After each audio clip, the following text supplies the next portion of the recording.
this morning, Councilmember Monica Peters and Councilmember Cyril Jefferson, and of course myself. We have Michael Holmes remote. We're establishing that link, but we'll go ahead and get started. Our first item is a discussion of a historic marker for Washington Street.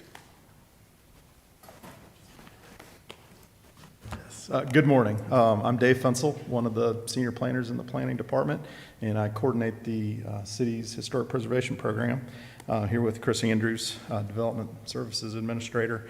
And we wanted to just kind of let you know that we've received a request or a petition from the Washington Street Historic Preservation Society to designate Washington Street a local historic district. And what we wanted to cover today was just outline the process, but first explain some of the differences between local historic districts and National Register districts. Even those that are involved in historic preservation, all the time get confused by the two. So we wanted to just give you a brief overview of kind of some of the differences. And so to cover that, Washington Street is one of the city's 6 National Register historic districts. It was designated in 2010 following the city receiving a certified local government grant and the city matching that to prepare a National Register nomination. That was an outgrowth of the core city plan that was done in the mid-2000s, as well as the Washington Drive plan, which specifically recommended that Washington Street pursue National Register status. So that has been designated since 2010. Some of the other National Register districts in High Point include Highland Cotton Mill Village, I think is our most recent, Oakwood neighborhood, the Uptown suburbs, which includes quite a few different neighborhoods on the north side of town, Sherrod Park and West High. In Johnson Street, which you may know as a local district, which we'll talk about, is included as part of the Uptown Suburbs National Register District. National Register district status is primarily an honorary status. There's no specific oversight or requirements as a National Register property, unless a property owner wishes to pursue tax credits, which allow some tax benefits for doing substantial rehabilitation or restoration projects. We've got a couple projects recently in the city that are individually listed National Register properties that you may be familiar with. The Pickett Cotton Mill, which was done by Buzzy Space formerly, and has a new tenant. And then Melrose Hosiery Mill just recently was designated a National Register individually listed property. So those are also eligible for tax credits. And when you're doing a tax credit project, you do have to follow some federal Secretary of Interior standards for rehabilitation. So they want to see, important building elements, features preserved as much as possible. And in order to utilize those tax credits, those projects are reviewed by the state to ensure that the important elements are maintained. And so in contrast to the National Register district status, which is primarily an honorary form of designation, the city also has local historic districts. And the city has 3 at the moment. Johnson Street was our first designated district between Parkway and Lexington on Johnson Street. And then we have our Sherrod Park, which most people know as Woodrow Avenue, and then West High, which was designated, I believe, in 2007, a very small district neighboring the railroad tracks. Local historic districts are a form of zoning. They are considered zoning overlay districts, so there are additional zoning controls that are placed The local historic district status doesn't look at the use of property, but looks at the appearance and changes. And those changes are closely monitored, as well as any projects or improvements to the exterior of buildings, site improvements, parking lots, driveways, sidewalk changes, walkways, new accessory buildings are all subject to review, as well as building, in many cases, building maintenance activities are also reviewed. Tree removals, if you're changing, say, your wood siding on a building, or trying to put in new windows, those projects are reviewed either by staff. Some projects are of a level that can be reviewed by staff as a minor works certificate of appropriateness, and then others require approval from our Historic Preservation Commission. So it's important to understand there's a lot more control with a local historic district than there is a National Register district. Designation as a local historic has no effect on local property taxes. There are no special grant funds or programs available to rehabilitate or restore a property when it's designated a local historic district, or if it's included in a local historic district. The main thing that local historic districts do are to try to maintain the special character of the area or the district.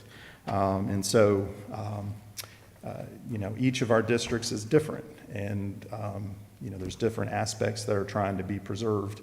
Whether you're in High Street or if you're on Johnson Street, there's development patterns were a little different, and so that's the job of our Historic Preservation Commission, to manage change when you're in a local historic district.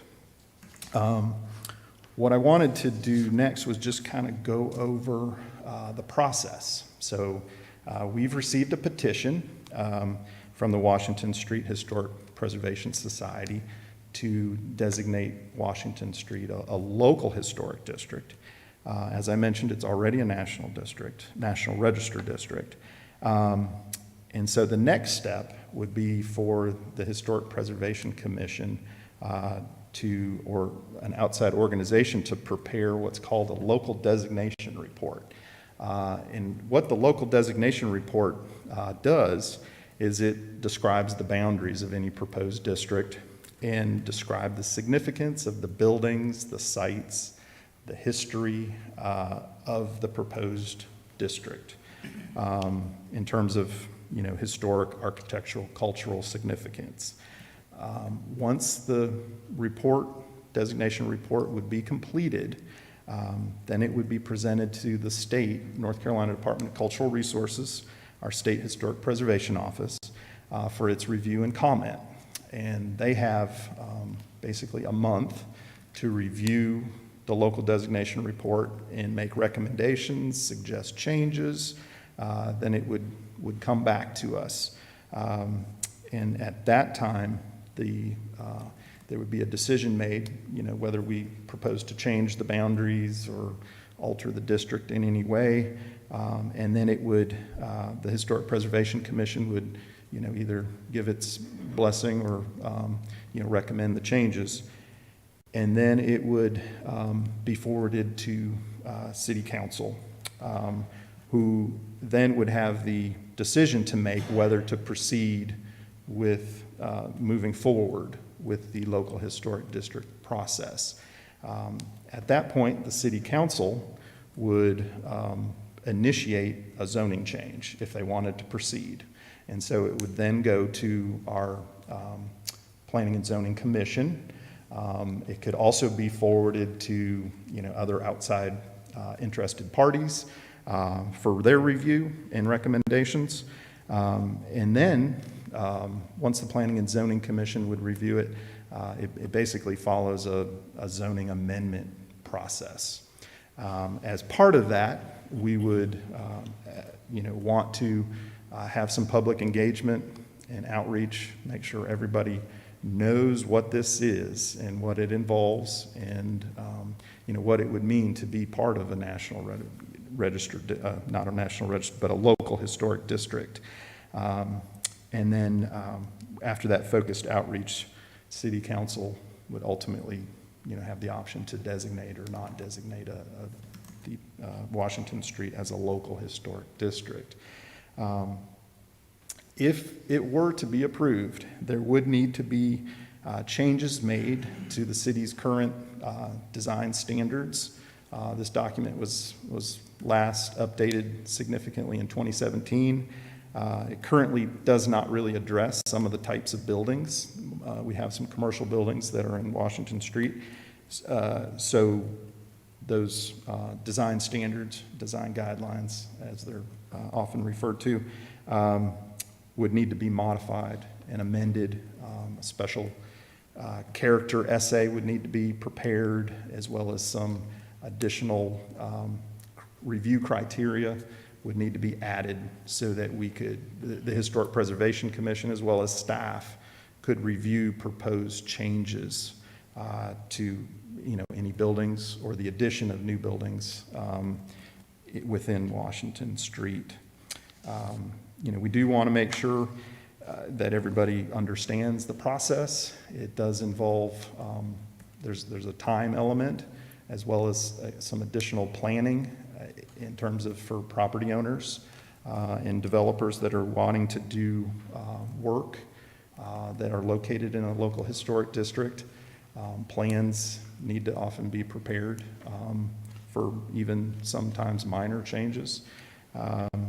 And so there is an element of time and some additional cost and expertise that may need to be provided for property owners when they're located in a local district and they wish to do a significant project. With that, I'd be happy to take any questions, but we also have, like I said, Chris Andrews, our Development Services Administrator, who's here to talk a little bit more about some of the other things that Washington Street has. Before you go, can you say, what are the National Registry areas? Oh, sure. Yes, we've got Highland Cotton Mill Village, I think was designated in 2014. The Oakwood neighborhood on the opposite High Street, that area has been designated quite a while now. The Uptown Suburbs, which includes Emerywood, Roland Park, a huge chunk of, it's our largest by far National Register district. Johnson Street is in. And Johnson Street is included. In that. Yes, it is. And of course, Shared Park is a National Register district all by itself.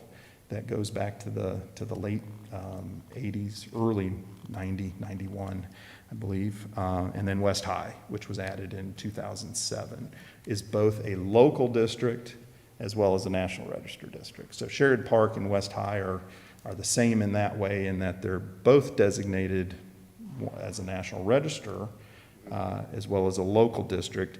And that provides kind of, some benefits if those property owners, wanted to pursue a large renovation project and take advantage of tax credits. They have the National Register status, but they also have some local historic overlay review as well.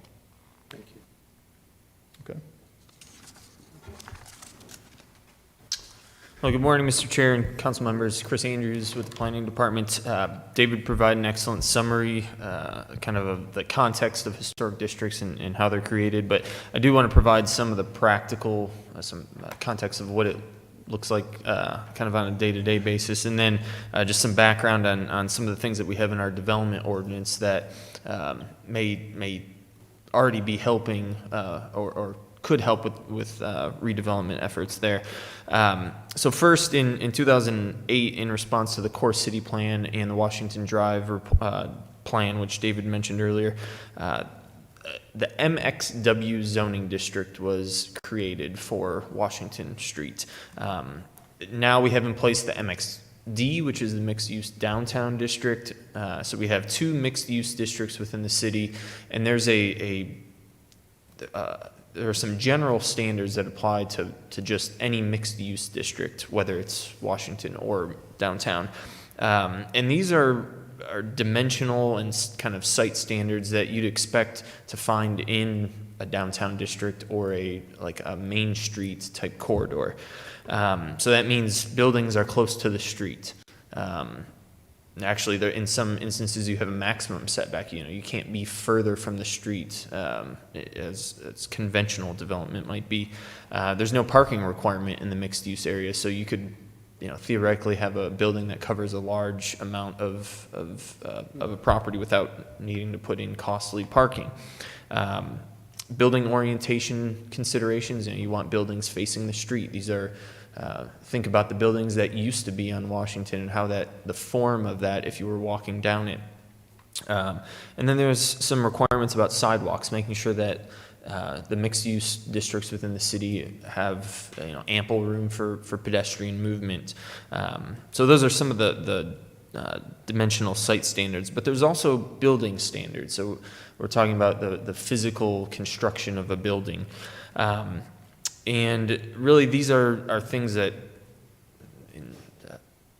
I don't want to say layman's terms, but in general terms, they make buildings interesting. They're as you're walking down the street, you don't want to see a blank facade the entire way. So there's some building articulation, recessed entries, doorways, that sort of thing.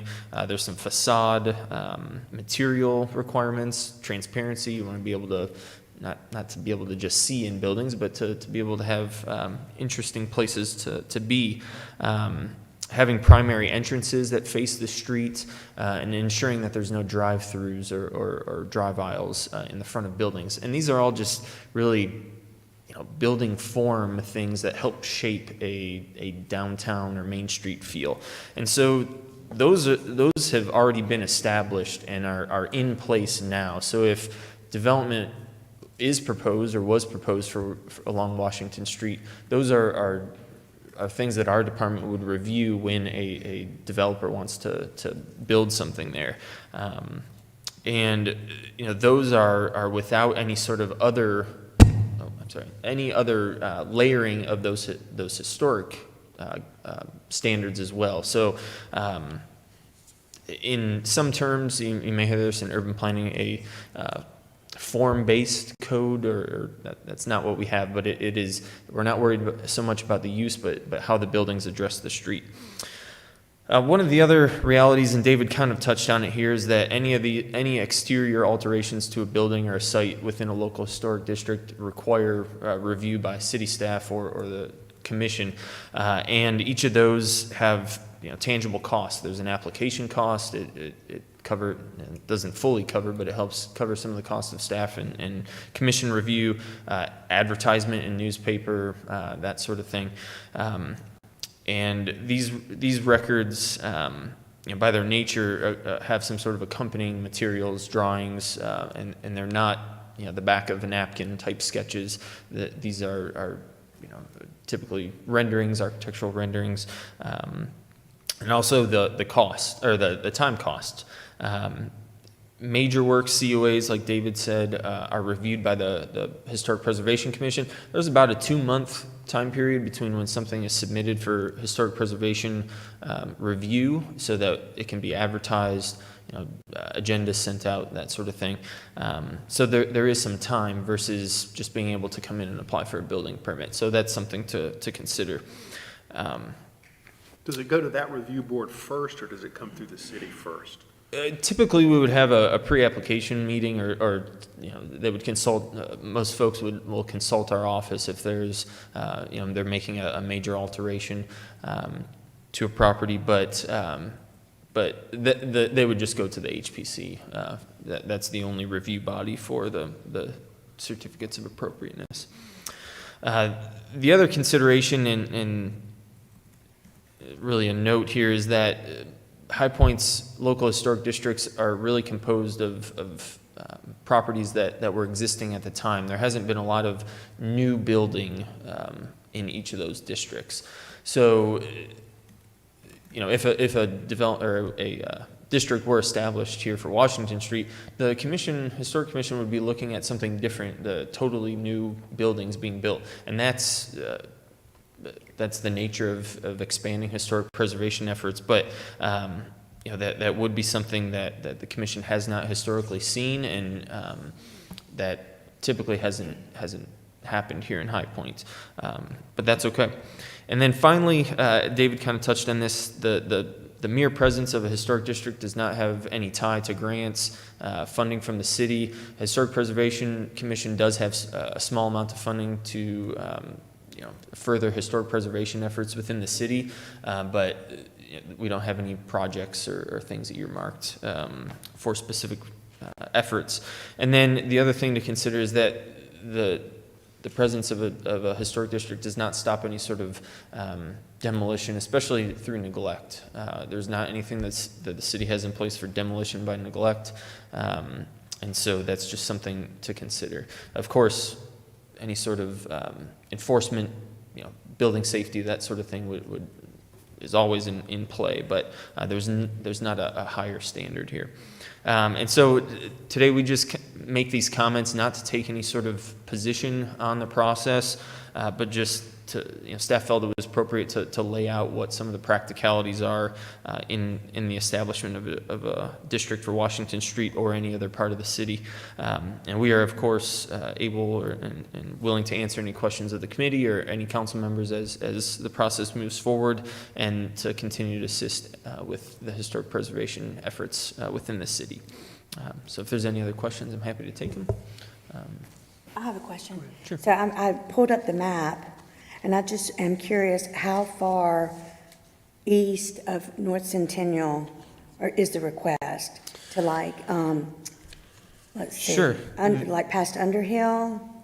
It would extend. There are a couple properties past Underhill. Kind of that the extension of Moon Place is the proposed, where the proposed boundary kind of ends, and it would just be for the most part, the properties that are adjacent to Washington.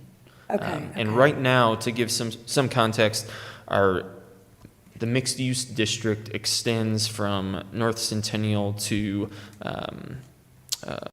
just before the school. It ends at 771. So So maybe to North University Parkway? no, not that far. Not far, okay. But definitely for the John Coltrane House would be in that area. I believe that would be. David, This is is that part of the strictly district? the street, though. This is strictly on Washington Street. No, I'm it talking could about extend. Washington Street. It could extend further. It could include other properties. It would have Yeah. a name of Washington Street because that's primarily where the district is centered. But it could include other properties. Right. So we could go, Coltrane's house is 4th, 5th up the street, so Yeah. would it go that far into the? I don't know that it's proposed to go that far up Underhill, but it certainly is something that could be looked at. Yeah, no, I was just talking about Washington Street, so Sure, thanks. sure. To the Masonic Lodge, approximately somewhere around there, right past the church. It would extend further than that. Yeah. Further, Yeah. okay. Chris, did you say in terms of boundaries that it does include the Coltrane House? Did you say that? David can answer. I don't believe that it does, but. And that's one of the that's a great question. It is one of the, probably the biggest decision that's made as part of the designation report is what are the boundaries. The National Register District that's currently in place, that is kind of where we're starting from, does not include the Coltrane House. It stops basically one house away, 2 houses away, includes the old funeral home property. But it does not include that. But that does not mean that a local district has to mirror the National Register District in boundaries. There can definitely be differences. There needs to be a justification for it. That's the kind of the purpose of the designation report, is to take a look at what belongs, and there needs to be a reason why properties are included and not included. Did the petitioner not indicate specifically that they wanted Coltrane in there? The petition includes and looked primarily, there is one property owner who assigned the petition that's outside the district, but primarily they looked at the National Register District and the boundaries of the current National Register District. Okay, David, can we stay there for a second? Yeah, absolutely. So those who signed the petition, you just said only one property owner signed it, and this would be a property owner outside? Is that what you said? No, absolutely not. So we've got, and I don't have that list with me, but we do have a map prepared where there is support, where we do have signatures from known property owners, and it's a good percentage. There is some discrepancies. We haven't gone, to the next level, matching property owner names necessarily with the signatures.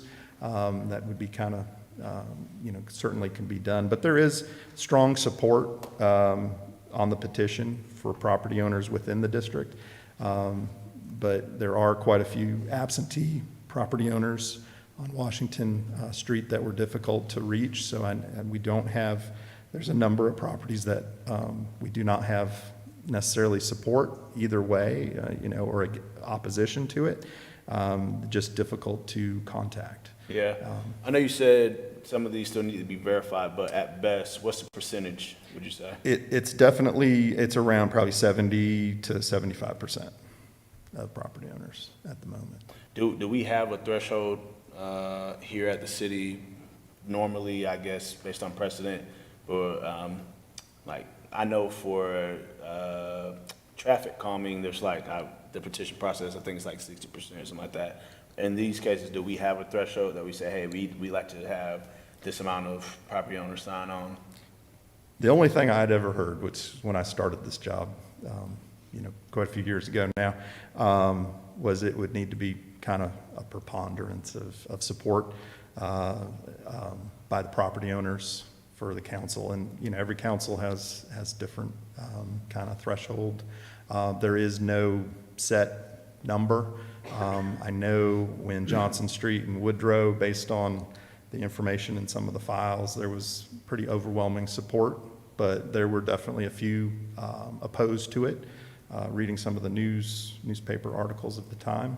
And High Street, we only had a couple property owners on High Street, and it was 100%, to my knowledge, of support for that. And that was 2007, our most recent local district creation. So it's been a while since we've done one. Okay. You mentioned there's a cost and some associated fees for those who want to do new development in the area. And you mentioned by way of those applications, whatever other, I guess, investment. Do we have a ballpark range? I'm assuming it's not very significant, right? For filing a certificate of appropriateness, a minor works, which is reviewed by staff, is $40. A major works is $80. Okay. But again, probably the biggest cost is time. I mean, it's about a 2-month lag period between an application submittal and possible approval by the Historic Preservation Commission. So that's something to take into consideration. And then if there was actual site work or all of those plans would need to be submitted to the city as if, you were doing a site plan anywhere else in the city. So there's no additional cost other than the historic preservation review. But again, site plan, building plans, that sort of thing would all need to be submitted with if somebody were to propose a new building on the street. So the monetary cost might not be significant, but as you say, about a two-month at a minimum seems like process from a person saying, I want to add an extension to the building, or on our next lot, we want to build on, let's say, at least 2 months. Okay. If something requires a major works COA, yes. And again, there's a threshold. If somebody is proposing to do work on the exterior of their building, David mentioned some of the items that are included in the design guidelines. I mean, there's a landscape, there's a lot of things that are supposed to be reviewed within the historic districts, and so window changes, door changes, there's a lot of things that seem pretty minor, but within a context of a historic district, that district is created to kind of, everyone's mutually, entering into it to make sure that, okay, we're trying to maintain the character of this neighborhood and not have, materials that you normally wouldn't find on homes or buildings inserted into that district. So. Chris, you mentioned something that I think is really interesting, where you said, for us at least, we don't have a former case in which we're considering a local designation for a district, but that district also has the potential for future development that could be pretty significant. Can you talk through that? And for me, I'm thinking of the feasibility here and viability of those two things coexisting. Certainly. So, as David mentioned, the districts that we have now are primarily residential and were established in the early 90s.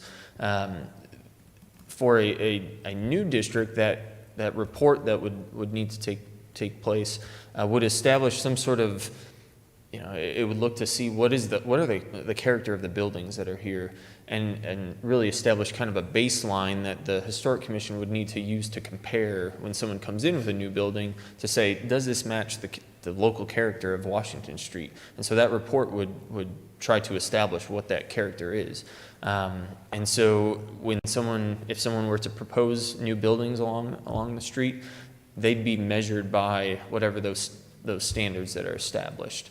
And it would be the commission's staff and the commission's role to figure out, is what you're proposing congruent with the district? And if so, here's why, and if not, here's why.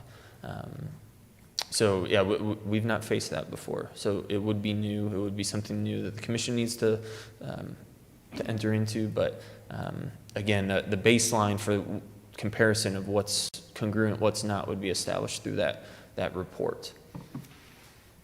Forgive me, y'all, I just got a lot of questions about it. So, I know we don't have a precedent of doing it, but there are other cities, I imagine, where they establish historic districts, where there are these mixed-use business and other things, and they've probably, I guess, in some of those places, seen development. There's other cities where this probably occurs, right? I would imagine so, and we can certainly take a look at that. We've not done that at this point, but staff, if as we progress, we'll certainly need to do that. Winston-Salem has one downtown. Okay. Center of downtown. Okay. You mentioned that the scope of things that would be considered could be pretty vast and may very well get into things that folks just aren't mindful of. I'm curious, will it have any impact on future street repairs? Street repairs, and there's a listing of minor and major works within the design guidelines that the city has. Street repairs ideally should go through a COA process, but even now, some of the work that the city has done along Washington Street really, this is an opinion here, but I think they have definitely helped with wide sidewalks and one lane of traffic each way, street parking, that sort of thing. That's really what you see around the country of some of the building blocks of a Main Street type feel. But in terms of streetscape improvements, there were many of those that were recently done, but ideally they should go through the COA process just to validate the work that's being done there. But I don't know that those have a terribly strong connection at this point. Okay. Chairman, sir, what are we being asked to consider today? Just a hearing update, or are we today's not making a recommendation on anything? No, sir. Just to provide some context as this goes forward, because this, if we do bring this to City Council, we will need to just be able to have everybody informed on what's going on. So to be clear, you guys are moving forward with this. Is that what I hear? At this point, there has not been, planning does not have any sort of funding allocated for this item. It has been brought to the attention of management, and so we don't have a a line item within the planning department's budget for this, but it is something that I think would be, you know, would potentially have the support, but I can't speak for any sort of funding at this point for the report that would need to be done. So my question is, with the amount of time that staff would spend into it, it's gotta clearly be something that's in the budget for that. Does that come back here before you all dive deeper, or is it potential that you all dive deeper before we hear this again? I will have to get back to the commission on that one. We expect this was moved forward, what the information today was presented just for the committee. So eventually it will be coming back. It will be coming back to us in the Maybe future. not necessarily the committee, but Okay. to To the full council. Right. Okay. Have any other questions? You good?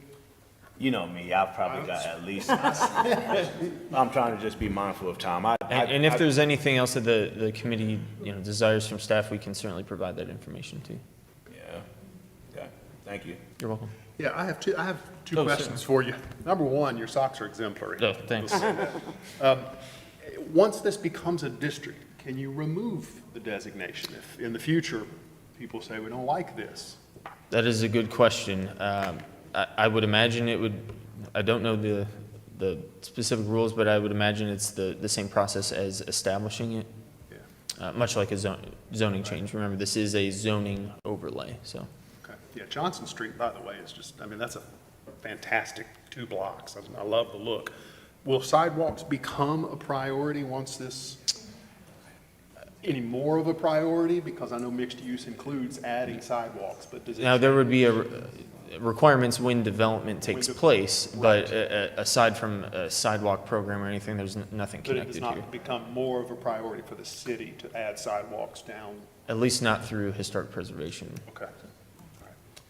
Chairman Hudson, I've got a thought here, and if you allow me, Mayor Sims, thank you for being here. I know you're here for the next item, but I'm just curious if you have any thoughts that we are not considering right now, or any questions. The reason why I ask, this has been an area that you represented for years in the past, and this is a very significant area. It's a very important area. It's an area that means a ton to High Point's community, especially to High Point's Black community.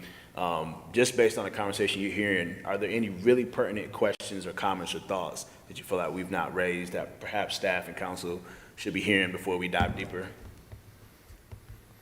Well, actually, I've done a couple of things to say, but primarily, I believe that the process should move a little slowly, number one, and the impact will be significant to those entities that are on Washington Street. I would have thought that if they were bringing it, they would have come with you all having a map to show just how large that district was gonna be, and who was gonna impact the process of doing it. And then the other thing becomes the cost. When you start looking at entities that are already on that street, and then having this designation, as they move forward with doing whatever they need to do to renovate or upgrade or whatever they need to do, what is that cost going to be once you establish this district to those existing entities? So I just think, you know, it needs to be thoroughly researched regarding what that impact is going to be to the area, and then exactly the aim, the purpose, and why we're going down this road. We have several properties that are no longer there that could potentially have benefited from this. So I just think it needs to be thoroughly researched before we go down that road. Thank you. Appreciate you. Yes, ma'am. Do you think it would be a good idea, either from planning, the city attorney is the legal counsel for the HPC? It might be just to allow her 3 to 5 minutes to explain where this is in the process, Absolutely. so that y'all could understand better. You know, like Certainly. the manager was saying, you know, today it's a lot for your information, but I think it's really important for you to know where it is in the process, so you can see what the expectations are. Thank you. Thank you, Meg. And Chris may have mentioned this, but I think given Cyril's questions, is just to be clear that the Historic Preservation Commission has already voted to move this forward. So they voted 7-0. Yeah, it was unanimous to move it forward. When the petitioners came, they did a presentation to the HPC in support of it. I think the issue, or not the issue, but as far as the logistics and funding is where kind of the delay is right now. So they had asked that the city come up with some funding to do this report that's necessary to identify the special character and what everything would look like. And so technically, to everyone's point, the committee today is just kind of listening to it as information. You're not necessarily involved in what the process is going to be. The planning department, I think, is looking into where they could get funding, what the logistics would look like, and how they could help out. But there are a number of steps in the process that need to be done to determine what the special character of the neighborhood is. Because then, like planning has mentioned, everything in this district will be compared against the special nature of the district. And so if you want to do anything to your property, whether it be residential or commercial, you'll have to go through the planning department. And if you want to do new development too, you would have to have the input of the planning department to do it so that we can maintain that special character there. But the HPC, I just wanted to make sure everyone understood, has already voted unanimously to move it forward. Now the staff's working on logistics and funding and how they can help with that process before it would then go back to city council. Is that right? Perfect. Wonderful. Thank you, Ms. McGuire. You're welcome. For clarification. Thank you, Mayor Sims, as well. If nothing further, the next two items, I'm assuming, are Robbie Stone's. We have stormwater policy as well as bulky item presentations. I assume they're both yours. Yes, sir. Yeah, thank you. Thank you all for the opportunity to speak to you all this morning about this. So the first one I want to talk about is our Stormwater Division, our Stormwater Improvement Program specifically. So I do have I've got a presentation. I can't advance.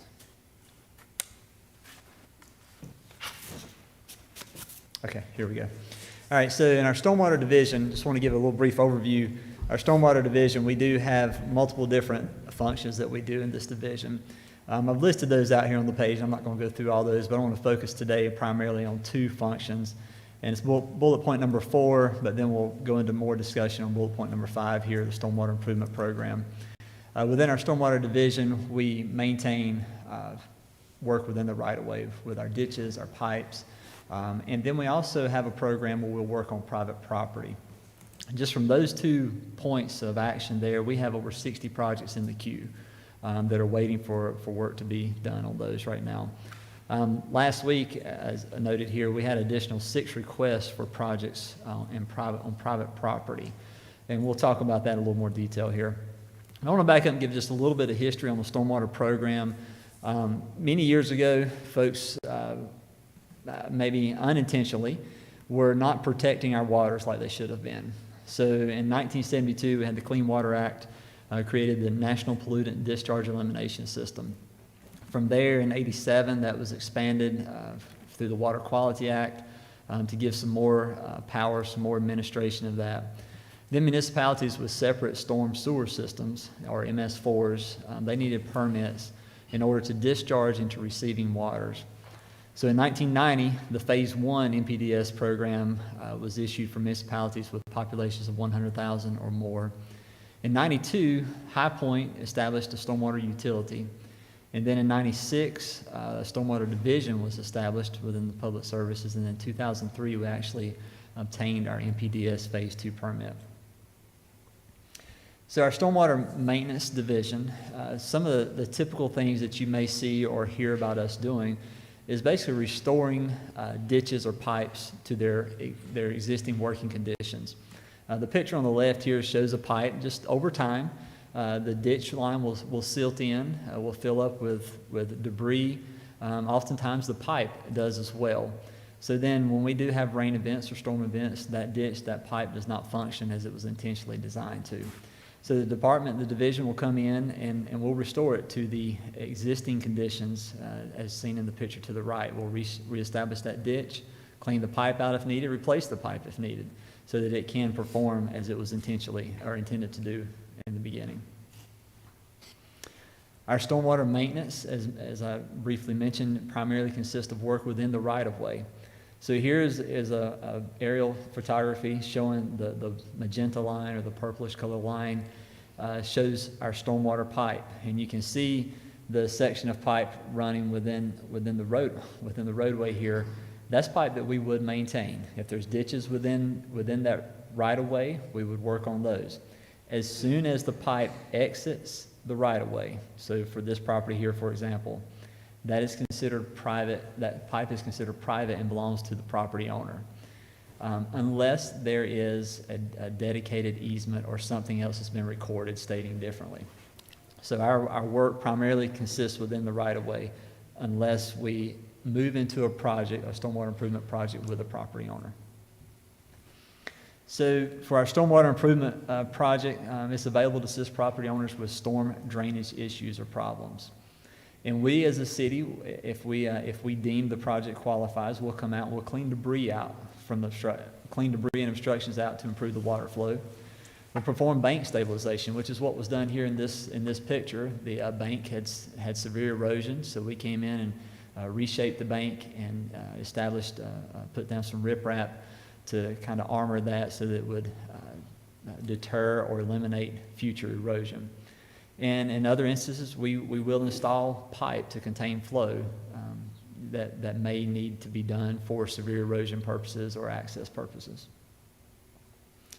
Here's another picture of some crews working with a pipe, but we'll look at this and talk about who qualifies. So our property owners within the city of High Point do qualify if their site receives stormwater from a public street or publicly owned land contributing to the flow of the pipe.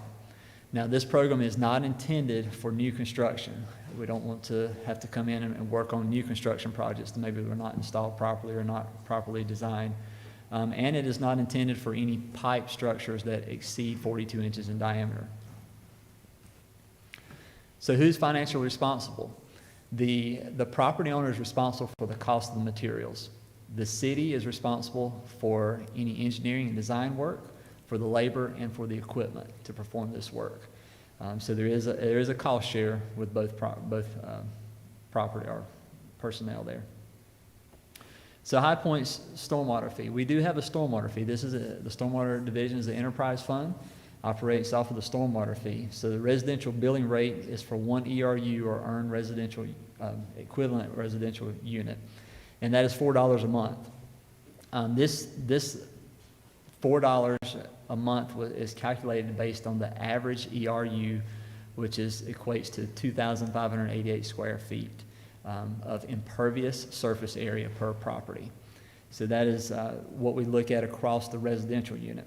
Now, when we transition into the commercial unit, or the commercial side, we look at the actual impervious surface area. And this example here shows that we measured out from our mapping 100,000 square feet of impervious surface area, and then we divided that by our 1 ERU, or the 2,588 square feet, to come out with the equivalent ERU for that property. And then that is multiplied by the monthly fee, which is currently $4 per month. So it's impervious for residential as well? Yes, sir. And for the residential, just note we took that's an average. That 2588 is an average of impervious areas for residential units. So, as mentioned, we have been performing stormwater improvement projects for a while now. I've looked back at some recent projects that we've done over the past couple of years, and just to see how much did it cost the city to do these projects. I worked with our engineering department to get some recent bid tabs and say, what would it have cost if we would have had to bid these out? And you can see on these few projects that were selected here, there's a couple that were in the $10,000 range more expensive, and others were $600 to $1,000 more. So it shows that we are able to do this work for cheaper, for less, but there is the issue with the volume of work, the amount of work that's coming in for these. So currently we have our project backlog is about 18 months. Customers are really angered when we tell them this. They'll contact us, or they read on our website, we have this program that we can assist them. So we'll go out and take a look at their issue. When we look at it and say, yes, here's what we can do. However, it can be up to 18 months before we get here, then many of them are angered by that, and I understand. So today, we're proposing that we suspend the stormwater improvement program for an indefinite time period. And during this suspension, I would advocate that we would look at our stormwater improvement policy. And let's rewrite this policy so that we can, it's more clear, because we have had some questions come up in the previous couple of years about, well, why can't we do this or do that? And so let's write it so that it's more clear. And then focus on the backlog of work that's within the right-of-way. Focus on this backlog of stormwater improvement projects that have already been approved that are on private property, so that we can take care of those and administer and address the stormwater issues that we currently have and are currently on our books. That's kind of a rough overview of what we're asking and proposing today, and I will be more than happy to take any questions or try to give some more clarification if you have anything. Robbie, thank you for coming in. Do you mind going back to the last slide? Know that the suspension would be indefinite. In your estimation of when that suspension ends, is that contingent mostly on the rewrite or on getting through the current backlog and stormwater improvement needs in right away? Getting through the current backlog. So, okay. Yes, sir. Okay. So it could very well be possible that we're looking sometime, I guess, in 18 months from now, maybe this rewrite is done, and hopefully, because it's about 18 months to get through the backlog, maybe by then it'll be reenacted. That would definitely be a target date, yes, sir.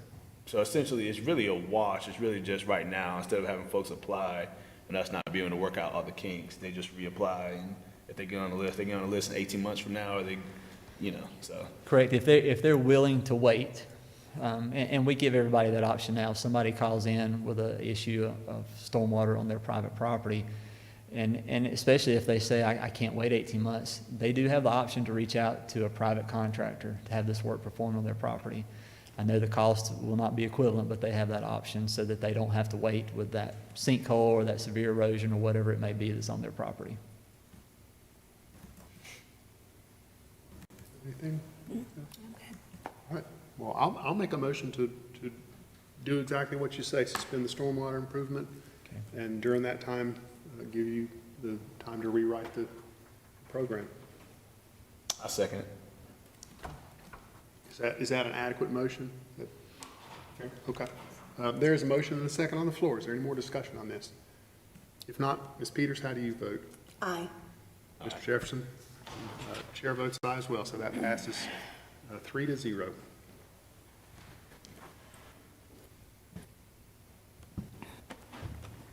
And just for the record, Michael Holmes and Councilmember Chris Williams are both remotely listening. Thank you.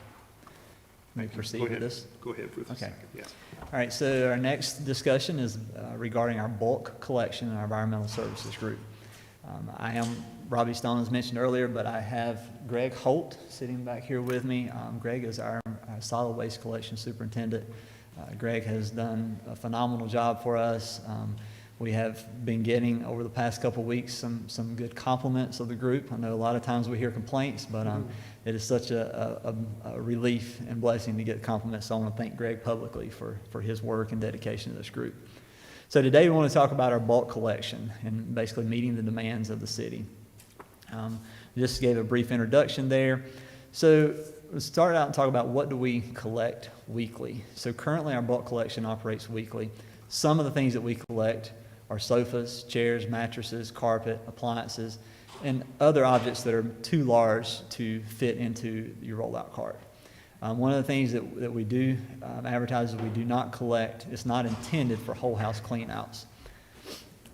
So our proposal, currently we have weekly bulk collections. Our proposal is to transition to a bi-weekly bulk collection. We believe that by doing this, we would see a fuel cost savings. We believe that we would reduce overtime costs. There'd be more consistent bulk collections, and we would maximize software usage for collection purposes. And it would be a relief for weary staff. And I'll go through some of these in a little more details in the following slides. So how to save on fuel?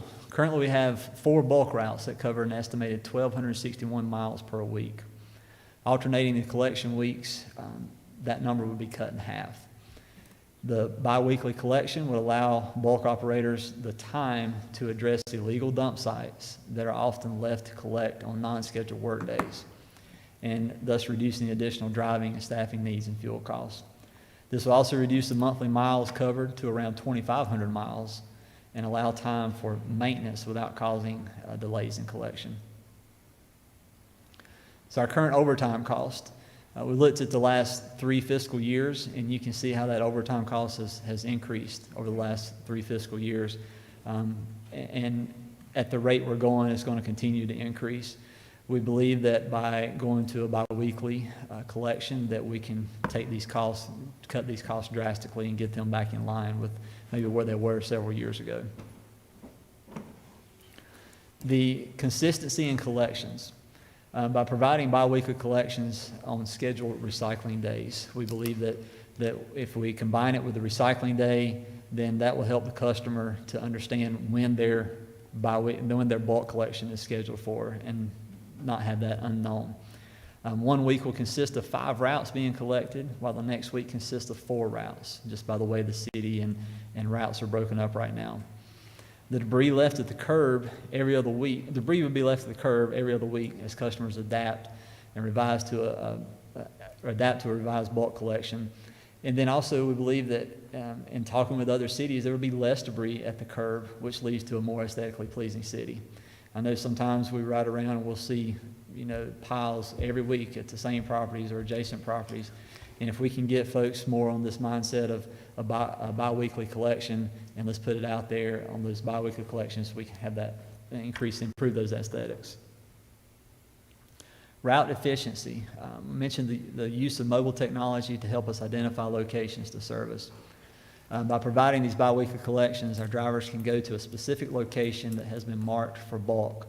And I mentioned this on down the slide, but we're currently testing some software so that the principle of this portion of the software is that as our other trucks, our garbage trucks and our recycling trucks are out and they have to run up and down every street, if they see a bulk collection, they can identify that bulk collection.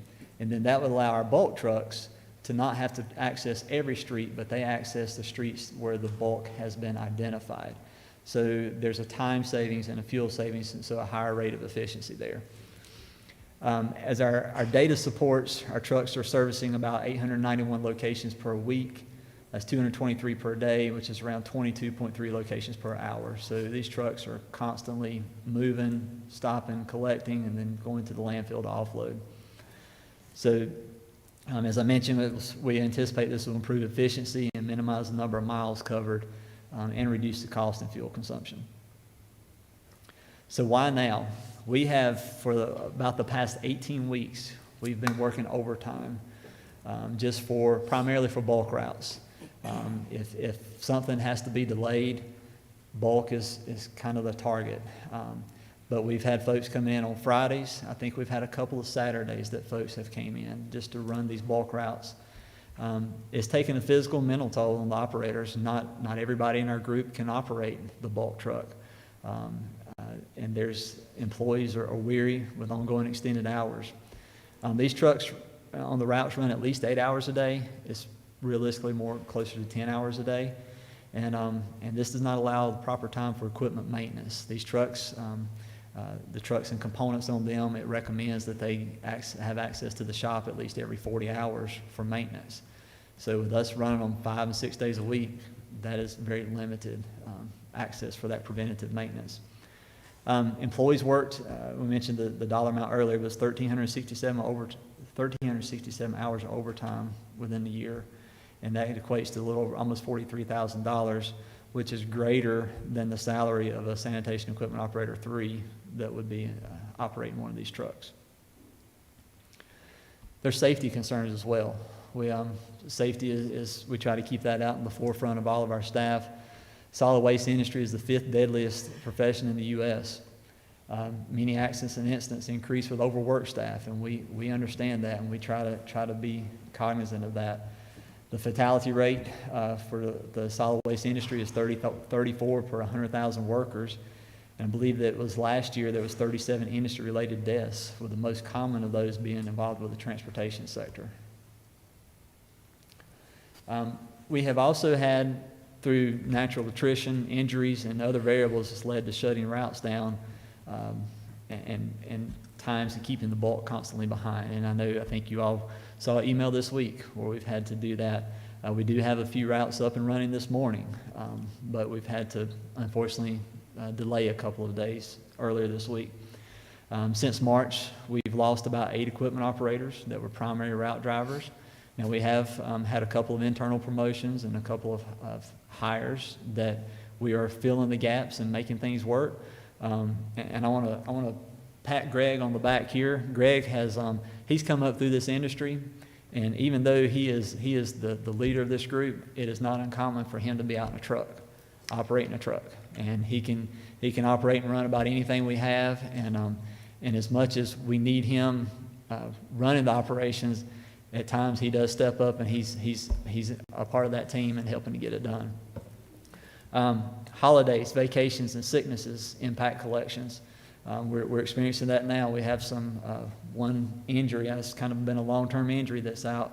We have a few that are sick. We have a set number that we will allow for vacations because we know we have to keep routes running. So it's multiple items to juggle that are continuing to impact the operations. And then just the need to preserve the weary staff. So we talk about if this is something that we are granted to move forward with, how do we implement this change?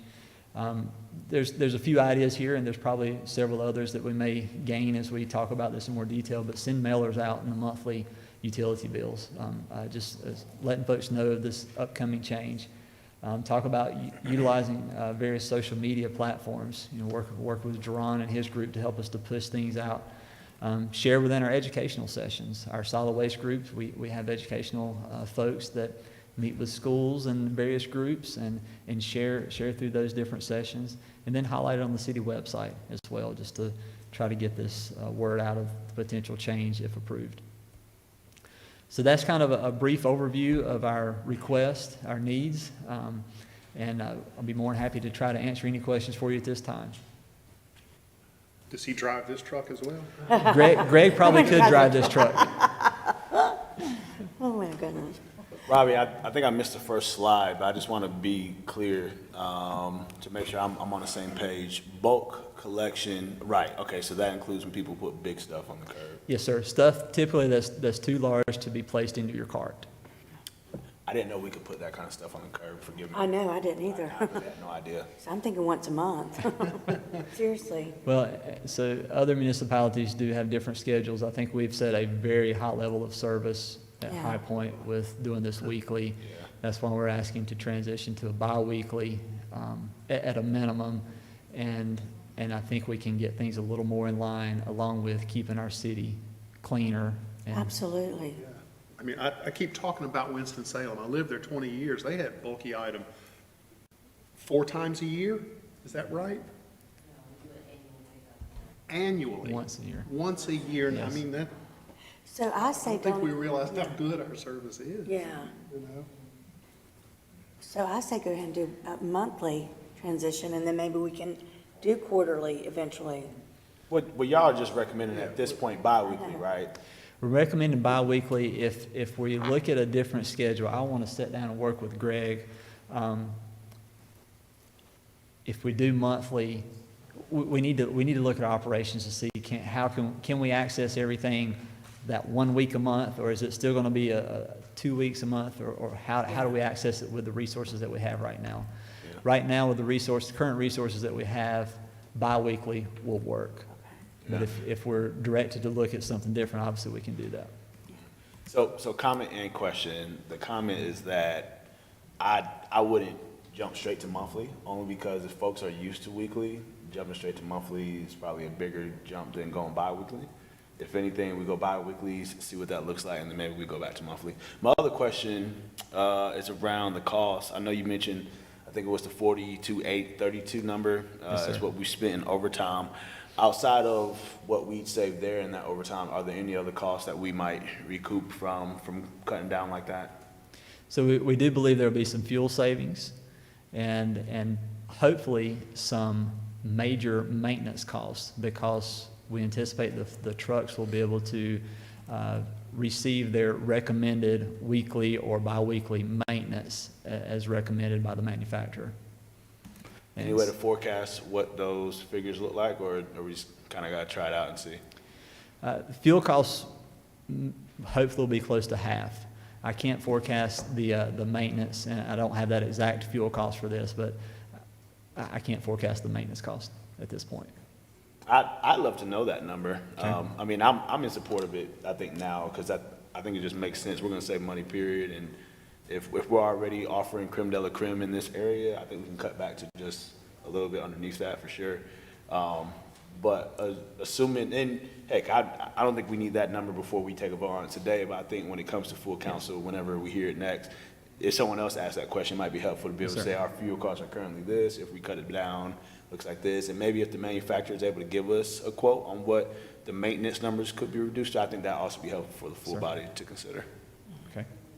So, Mr. Chair, if I could, I'd make a motion to accept this proposal, Second. as well. There's a Thank you. motion and a second on the floor. Is there any other discussion? Not. Councilmember Peters, how do you vote? Aye. Aye. Aye and aye, so that passes unanimously. Thank you. And Robbie and Greg, I want you to let all your employees know that, you know, especially trash pickup folks, they're frontline workers, okay? And we really appreciate everything that they've gone through, and, you know, during COVID and everything, always there. Right. So please let them know that they're appreciated. We will. That Thank they're you. our frontline heroes, and we appreciate them. Thank you for Yeah. that. Thank you all. And I think Monica Peters is interested in maybe learning how to drive a truck too, maybe. Yeah. Our last presentation today will be from the NAACP, and I'm happy to say my friend James Adams is in the room today to get us started. President Jimmy. President Thank you, of the Chairman. local NAACP chapter. Thank you. To our city manager, Ms. Logan Ford, city council members, city officials, and all of you with us today, good morning. I'm James Adams, president of the High Point branch of the NAACP. I thank you all for being here with us this morning and this opportunity. It's been close to 2 years that our branch has been working on this subject of reparations. It is Ms. Doris Patrick who brought this committee together and helped us to get to this conversation. We thank her for her efforts. We have Ms. Mayor Benita Sims with us today, Reverend Brad Lilly, and Ms. Elma Harrison, all part of our committee. I'd like to take a moment now to offer you the chair of our Reparations Committee, retired tenured professor of the Department of Political Science and Criminal Justice at North Carolina A&T University. Before joining the university, he engaged in the private practice of law. His professional experience has included more than 26 years of distinguished service with the United States Department of State. He earned his bachelor's degree from Princeton University in 1974, his master's degree at Ohio University, and his doctorate in jurisprudence from the University of Baltimore's School of Law. He is a member of the Maryland Bar and the United States District Court for the District of Maryland. I give you Mr. James P. Mays, the chair of the High Point Reparations Committee, and I just want to say I thank all of you for being part of this process. We've had challenges, but we also are having some successes. So I'd like for you to take a moment and listen to our chair, Mr. Mays.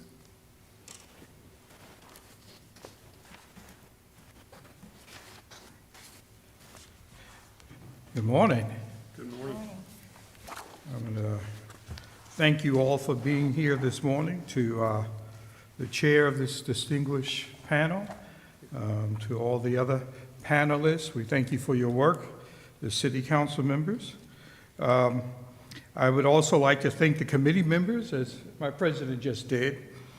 I'd like to thank the branch members of the NAACP and the many people in this community who have helped us do the work that we do that we think it's important for all American citizens.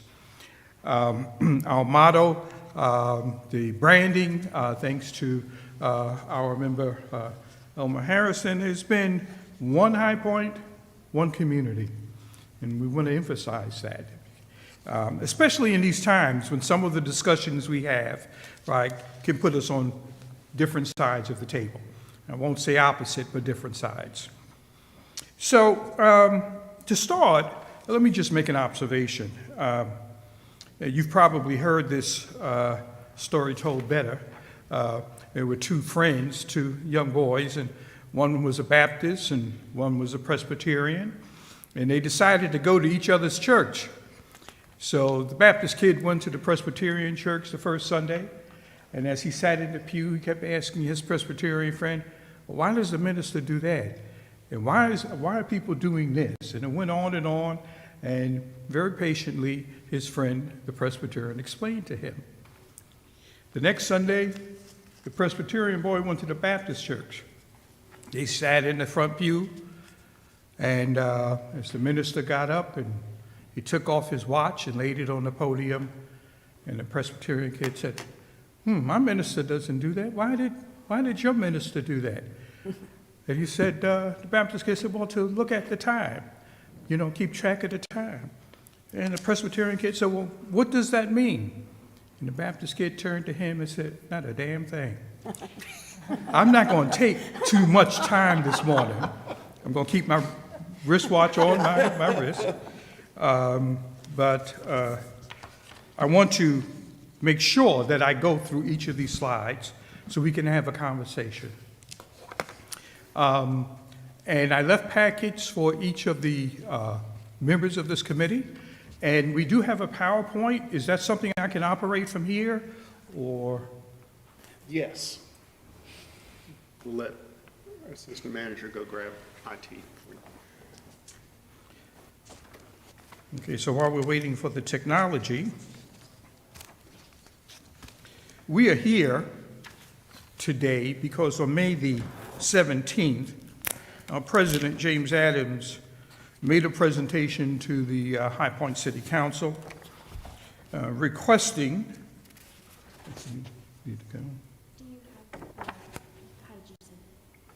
well, I sent a copy to Mr. Hudson, but I did, just in case.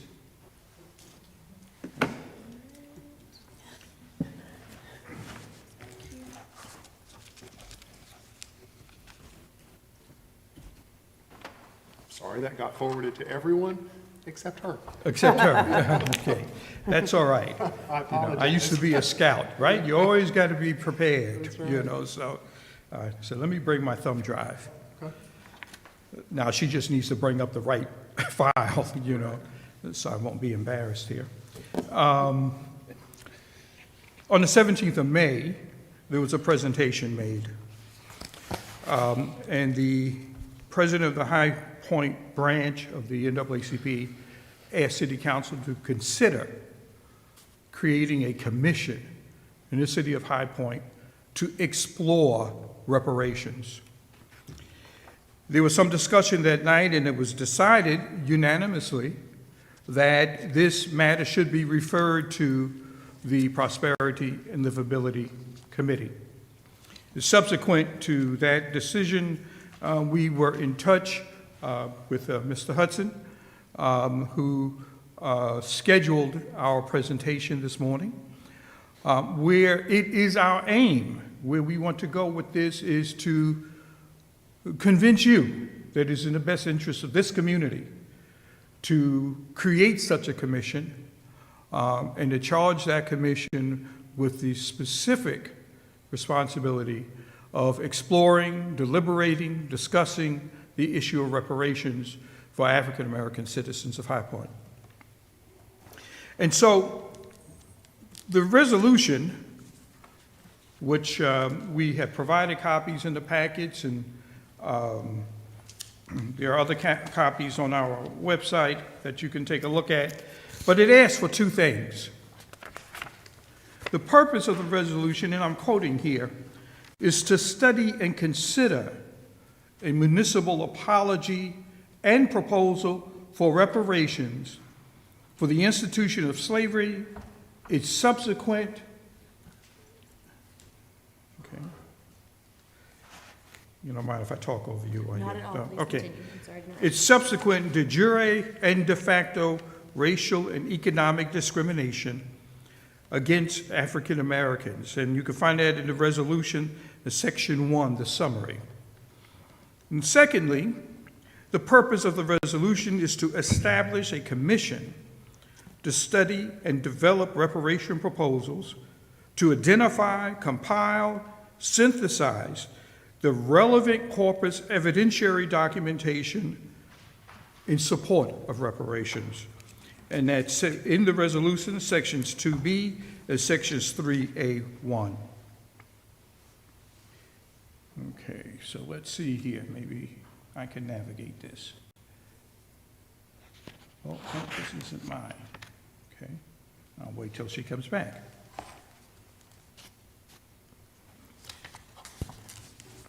So what is reparations? Like many things in the news today, there are a lot of terms being thrown around. And, is the reparations, is it the New Deal? Or is that a chicken in every pot? And so on and so forth. Is it Great Society? Right. What are reparations? What are we talking about here? Well, reparations is a legal remedy at law and equity. And forgive me, I'm going to throw around a little legalisms here this morning, but I want us all to be on the same page. In our legal system, we have law, remedies at law, and remedies at equity. And it seeks to compensate for the harm of a wrongful act inflicted upon a person, an individual, or group of individuals. Reparations seek to restore or repair a person to a sound, healthy, or otherwise favorable condition, or as we say in the law, to make a person whole. Reparations is a well-established principle in tort law, and tort law basically is the law of civil wrongs, contract law, property law, and criminal law. So what kinds of things come under these legal remedies in our system? So the lawful remedy, or the remedy at law, includes things like compensatory damages, consequential damages, punitive damages, nominal damages, liquidated damages, and on and on. And the law at equity, and this is important, I want us to keep this in the back of our mind, injunctive relief, accounting for profits, constructive trusts, equitable liens, declaratory relief, specific performance, right? And each of these remedies, these types of remedies, are always operating in our legal system. In fact, most legal disputes involve these kinds of remedies. If it's a criminal matter, we ask for restitution. We talk about restorative justice or reparative justice, right? If we're talking about negligence, we're talking about compensating the victim, whether it's intentional negligence or it is the type of negligence that comes from an oversight, to put the person or persons in the position they would have been but for that injury. And so reparations focuses on this. Now, the right of reparations is recognized internationally. So when we ask this, when we present this to the City Council, we are following in the footsteps of well-established legal principle. In legal terminology, we call this just cogens, meaning it's a well-established legal principle that does not need to be questioned. And so in international law, the concept of reparations has a long historic record. dating back to the conflict of Rome and Carthage. All right, and it's carried forth since the ancient times. In the principle of international law, the principle of in international law affirms the obligation to provide reparations dating back in our modern time to 19, great. All right, so how do we? We'll get that up there. You'll get that out, okay. So I'll be patient. Okay, We all right. appreciate it. It's just the slide you need that. Well, let's go forward. Okay, so, yeah, so I could just use this button, right? Yes, here, let me put Okay. the presentation.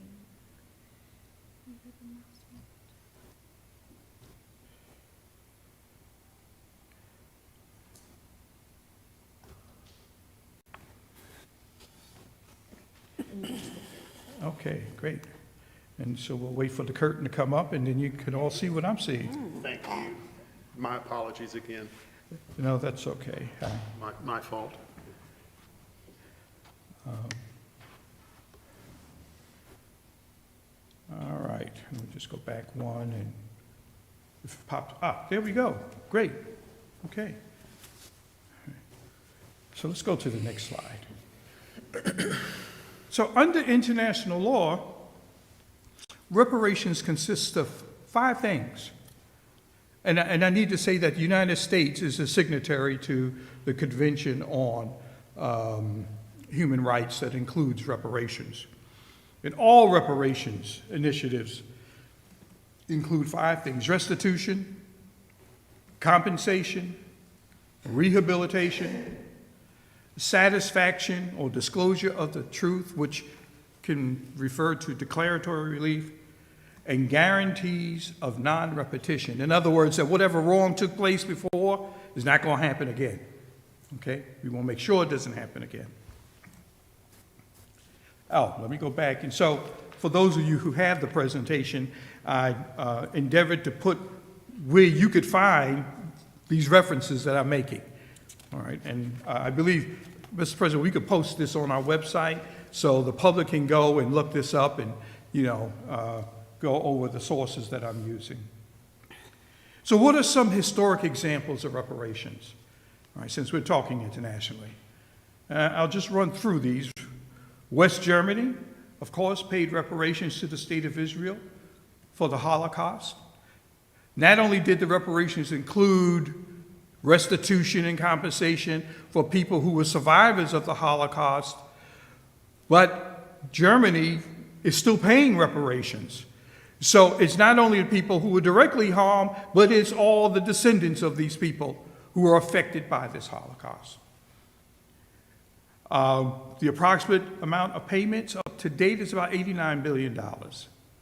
Argentina, and this is more recent in our times, for those people who were disappeared by the military, under the military government.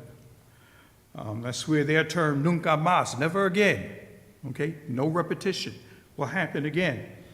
And the Argentinian government paid victims, the families of those, mostly young people, who were thrown out of helicopters and planes.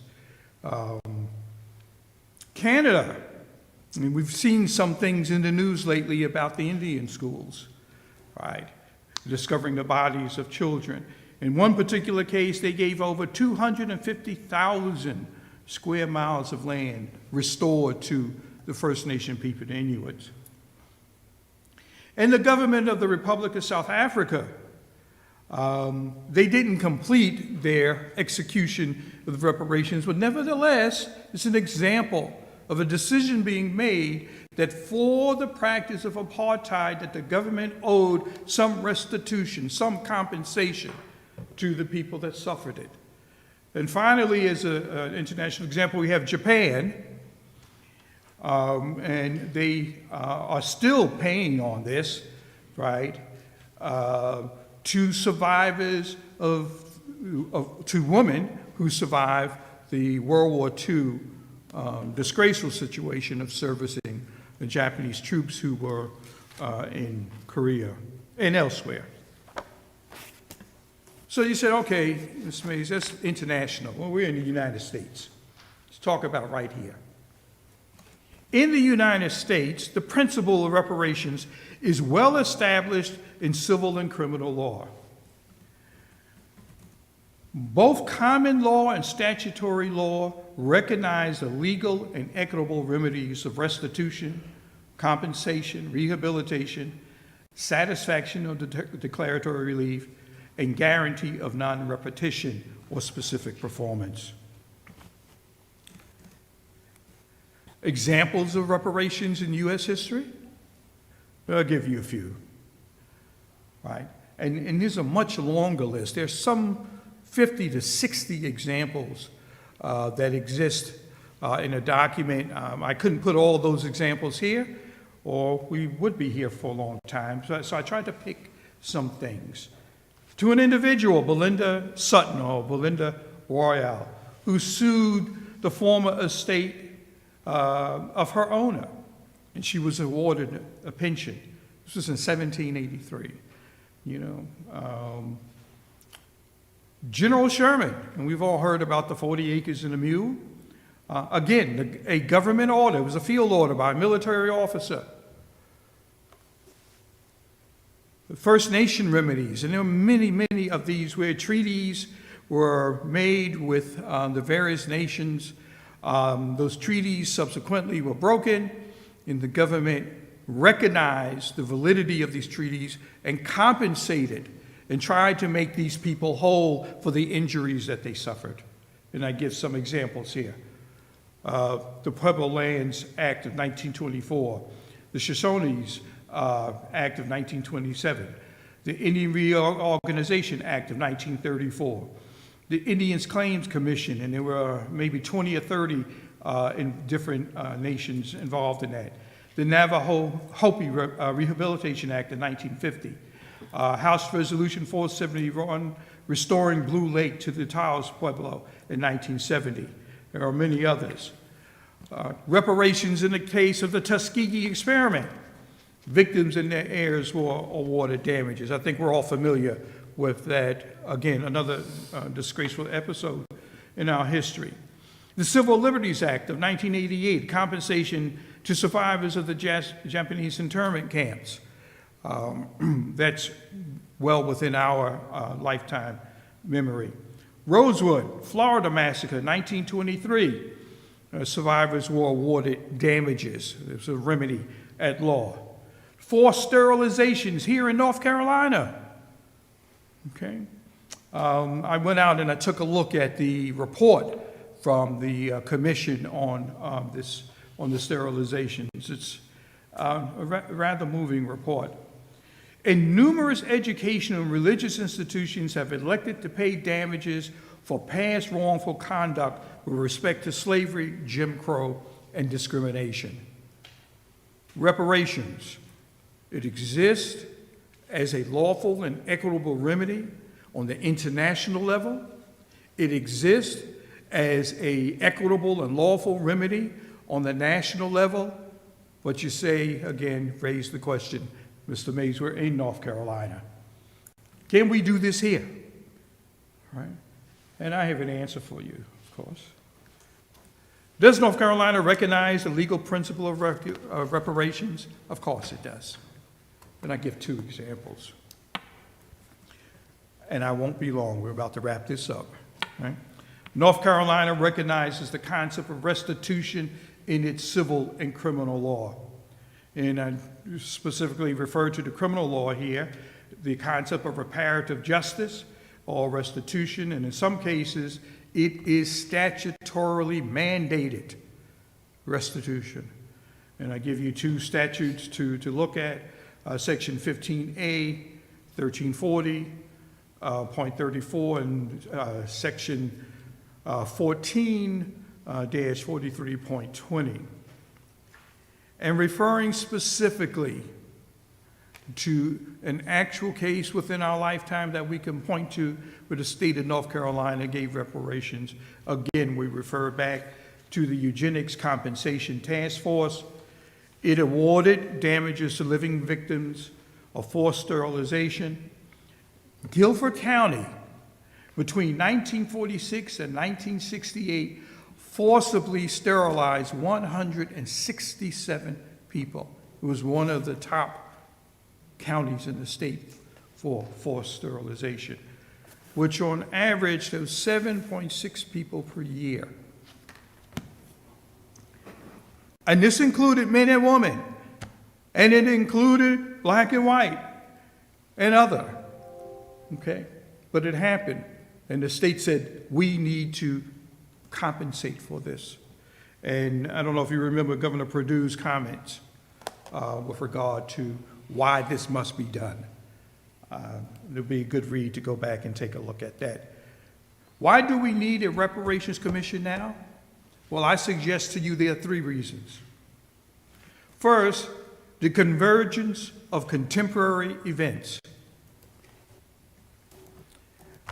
There are a lot of things in our news over the past, let's say 10, 15 years that necessitate us visiting this issue.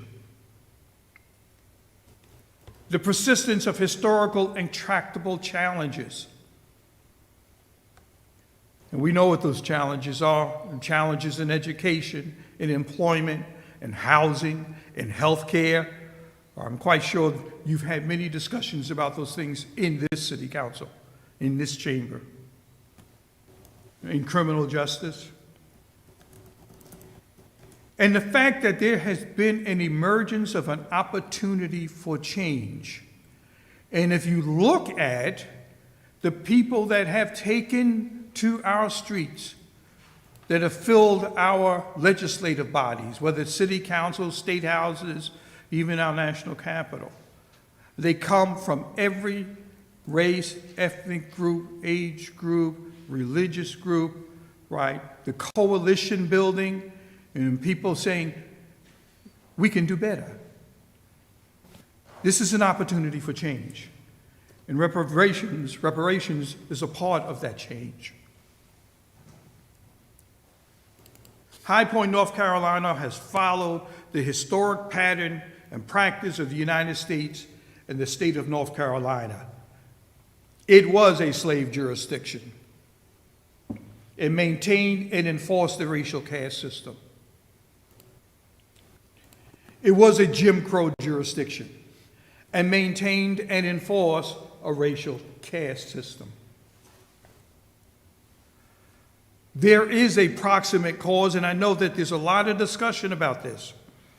I heard Walter Williams, the famed sociologist, make a comment today. Well, that took place so many years ago and has nothing to do with us today. But no, there is a proximate cause relationship between slavery, Jim Crow, and the current socioeconomic conditions of African Americans. The civil wrongs inflicted on African Americans reverberated through multiple generations. The criminal acts suffered by African Americans harmed the individual victims and intentionally terrorized entire communities. Intentionally. Similarly, multiple generations of whites benefited from the maintenance and enforcement of the racial caste system. I can remember my father was a floor mechanic, and I had to learn his trade, so I went to work with him. And at one point, he decided he was going to open his own shop. And we went to the warehouse where you buy supplies, and they refused to sell to him. Why? Because he was an African American that was going to compete with the whites in the business. So we're not going to sell to you, Mr. Jimmy. That's what they call him, Mr. Jimmy, right? Now, being a youngster and a younger man, I was kind of hot-headed, you know, and he always reminded me, he says, now, I put the food on the table. You keep your mouth shut. You let me deal with this. But I just share that example that these things continue from generation to generation. And we just saw a case in California where there was a black family that owned beachfront property, and the property was taken from them. it wasn't Redondo Beach, I forget which one it was. But the economic impact, these things have lasting, reverberating effects. The racial caste system distributed resources, benefits, and privileges to create and enable pathways to wealth and social economic status. And we'll come back to that later. But I wanted to hammer home this point that there is a proximate cause relationship. In 2001, in Durban, South Africa, the world gathered to discuss the issue of slavery, racial discrimination, colonialism, and some very smart people smarter than me, got together and they made, this is part of the document that they issued, and I just want to read just a part of this. It says, the formal abolition of slavery and colonialism has not addressed the ongoing racially discriminatory structures built by those practices. It insufficiently remediated the wrong that was done. That's why we have reparations. And it says they are a cause of numerous contemporary harms and human rights violations. The harmful effects of those practices continue into the 21st century. There is a proximate cause. And so in conclusion, and when we move into Q&A, I want my colleagues on the committee to feel free to answer questions as they come. But the conclusion here, the High Point branch of the NAACP asked this committee to improve and endorse its request for a reparations commission and thereby recommend the creation of a commission to the full city council. Okay. And secondly, the High Point branch of the NAACP asked this committee to lead the effort to create a commission by recommending a timetable for the city's approval, a process for the creation of a commission, and a date certain for the commencement of the commission's work. That's our ask here this morning. And with that, Mr. Chairman, I will yield the podium to you. We are ready to answer any questions that your colleagues might have. Thank you. Thank you, Mr. Mays. I'll turn it over to you, Mr. Jefferson. Mr. Mays, thank you. You mind going back to the slide before? Okay, which slide do you want me to go? The proposal slide, so we can just see what you're exactly, Okay. what the motion's for.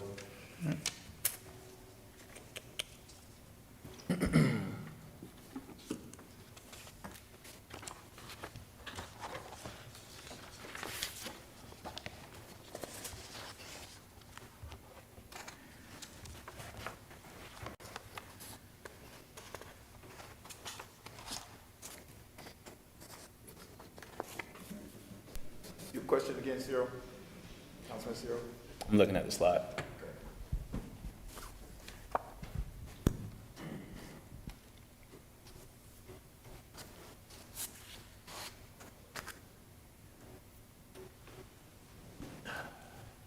The High Point branch of the NAACP asked for this committee to approve and endorse its request for reparations commission and thereby recommend the creation of a commission to the full city council.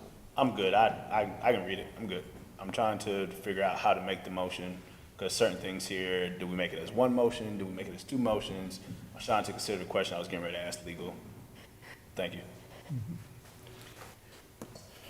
I think that may be the first question, is to just, can you give legal input? Okay. Well, let's, I think we should, let's break this up. Let's make it,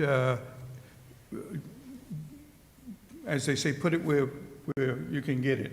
And so the first thing we want you to do is to agree to recommend or approve, make a motion to approve our request for a commission. Okay, I think that's the first part. Right, because I'm not sure about your procedures and processes. You may have somewhere else where you do timelines and those kinds of things. So let's start with the first piece of it, right? We ask you to approve our request for the creation of a commission on reparations. Right, so I'll clarify again. I'm actually very happy to make the motion for all of this, but to be very clear, to your point around clarity, what's the timeline and all the other good stuff, I was trying to think of the question I'm getting ready to ask legal around when I make this motion, we may not have to make them separately. Like, this may not have to be make the first one and then come back in a month or 2 months to make the second one. I would like to get this thing rocking and rolling, so I'm trying to think through that. I appreciate you all's patience. Madam Attorney, in terms of the commission here and endorsing the request and then sort of leading the effort on that commission, these two can be made as really just as one motion, it looks like here, to endorse that request with, I guess, this committee going through the process of talking through a number of things. Or one other thought is, does this committee need to look at some of the timetable and some of that other stuff and then go to council with that as well? Councilmember Jefferson, if I could, I'm with you. We need to get rocking and rolling on it. And I think perhaps there needs to be some more discussion, whether that's at this committee, a more intimate discussion, and really have a real purpose laid out and a timetable, as you suggested, if there is going to be a commission that is established. I think the council needs to look at the current Human Relations Commission that we have in place. There are some similarities based on what I've seen in the research between a commission such as this that would be established and the Human Relations Commission.